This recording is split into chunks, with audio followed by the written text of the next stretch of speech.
Biggest story out of the draft was obviously Shedeur Sanders sliding to the 5th round. Many people projected him to be a first-round. Some people had him like top 10 picks, right? In some of these mock drafts, he was high up there now. Well, he's selected by the Cleveland Browns or Brownies. I love this for Cleveland. God, I love this for Cleveland. I really do, man. The Browns fan deep down in my heart is just like, yeah. You get a swag champ that works his ass off, that has something to prove now. You know, not that he didn't before, but you know, he's got that chip on his shoulder. I'm sure because of how much he's dropped, and yeah. And how could you not? Yeah. If you're at all a self-confident person who believes in themselves and you're touted by a lot of people and you had the college career that he had, how could you not be upset that you fell this far? You know what I mean? Still should be happy you're in the NFL, but I mean, there's a lot of quarterbacks that were taken above him. There's a quarterback that the Browns selected above him. Who was the quarterback?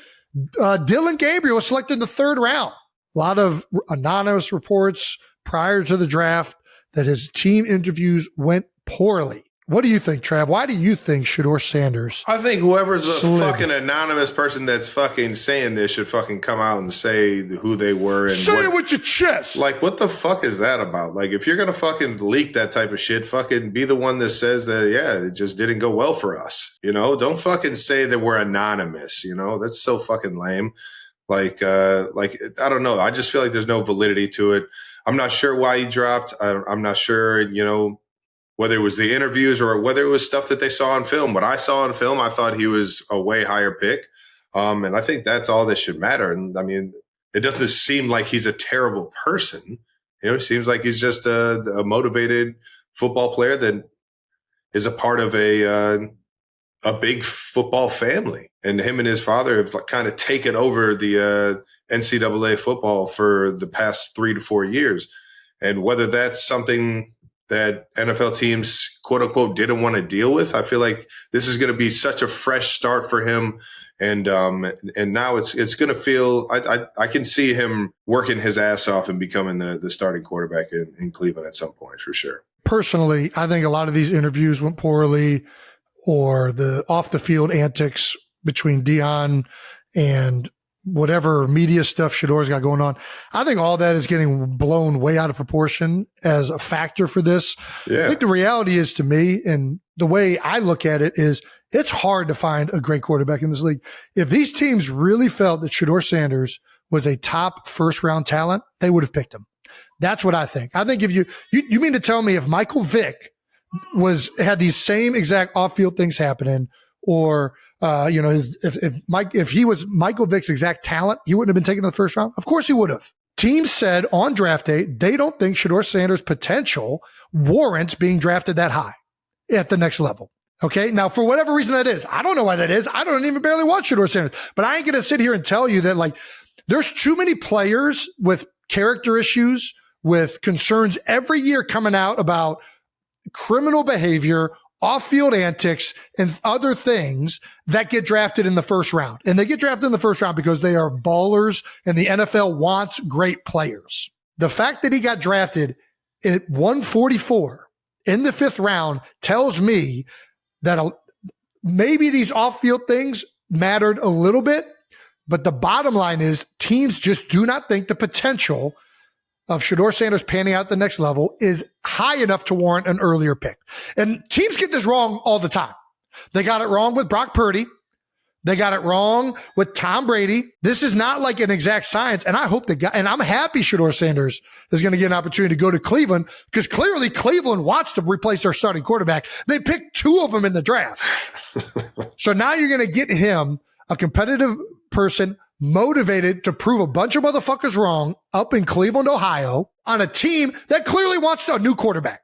Yeah. Otherwise, they wouldn't have taken Dylan Gabriel in the 3rd round and then picked another one in the 5th. And when it comes to the potential of a player, I think, I think the higher up you go is you're ready now. It might not be that the potential isn't there, that you will one day be ready. I think there's just more questions. There's more questions of what's the maximum potential. Where is this player at currently? There's a ton of opportunity and potential that the kid has. And there's been tons of players that have been drafted in the later rounds who teams have questions about that end up panning out. And a lot of that comes down to the intangibles. A lot of that comes down to, does he just have this it factor? Everybody, and that's what everybody's kind of waiting to see. Like, at the end of the day, he's been successful everywhere he's been. He's had throwing accuracy. Like, none of that stuff teams can avoid accepting. But they will find all these other little things to say, like, he doesn't have this, he doesn't have that. There's guys like Tim Tebow had a lot of stuff in college too, and he didn't pan out in the NFL. I'm like, they're looking to find these little things that cause them to have concern about why you might not pan out the next level. Yeah. And all I'm saying is, if this kid is the dog and the motivated individual, he's got a lot of attributes that lead themselves to being great at the next level. Yeah. And he's in a situation now that, he's going to get a chance to compete. All right now. Yeah. Shedeur, hit us up if you need any food recommendations out there in Cleveland, big dog.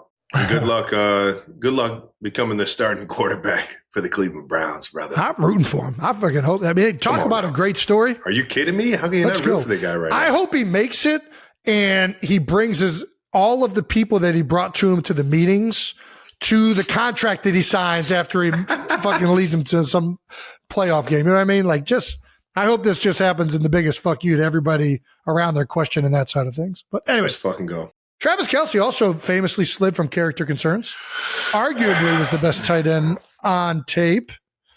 So Shedeur, look no further. This could be you. That's Jason Kelce. Character concerns fell all the way to the sixth round. Character concerns and size concerns. What do you think about that Jason Kelce guy? Well, he's a fucking lunatic. I've heard he's an asshole. Loses his temper all the time, and on top of that, he's too small. Oh yeah, he ran a good 40. Let's pick him in the 6th round. Travis Kelce. The funny thing about Trav is that, like, there was nothing else outside of the injuries. I guess you had two things. You had a few injuries, and then you obviously had the marijuana thing stemming from your sophomore year. But outside of that, like, I only remember people. You saying marijuana makes it sound so more intense. Why does that word sound so intense? And maybe it's just like. Is it just funny that, do you ever stop to think? You probably got drafted an entire round later than you should have. Maybe even, you could have, the tape that you had your senior year was incredible. So. I had only had 2 years at tight end. Well, you really only had 1 year of playing fully healthy the whole year. I just think it's funny sometimes looking back and, like, there are all these concerns about Travis Kelce and, like, everybody who ever knew you were a great kid. You just had like a mess up with weed. Sorry. And then all of a sudden, like, teams aren't picking you for it. Like, think about that today. Like, even back then, 75% of NFL players are smoking weed. What the fuck are we talking about? We're going to, like, act like this is a death sentence? Yeah, we are. Just blows my mind. No, it's crazy, man. Everybody's all good, though. Shout out to Big Red. It all worked out great. Yeah. Worked out perfect. I just want everybody that drops in the draft for, like, whatever character concerns or whatever, if it ever pans out, they should just do that exact same character concern. Like, you should have just walked into signing your second deal with a blunt in your hand, smoking it as your side of the paper. So where do I sign this? I'm not condoning smoking weed, but unless you sign a multi-million-year deal and you want to say fuck you to all the people that doubted you because you did smoke weed. I'm just signing the wrong parts of the contract. It's like, Travis, you didn't sign a single line correctly. Travis, we said sign here. What?